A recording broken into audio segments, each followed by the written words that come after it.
Hey guys, today I'll show you how to add automatic subtitles in YouTube videos. Kindly watch carefully so you don't miss a step. Firstly, kindly visit the official YouTube Studio website on any web browser of your choice.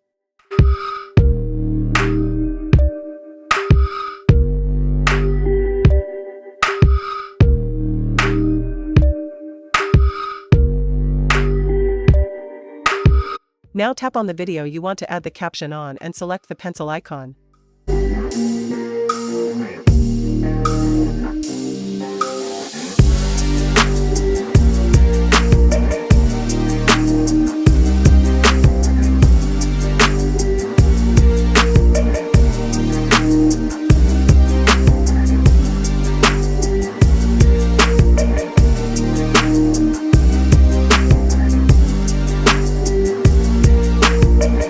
As soon as the caption is generated, kindly tap on the Save button.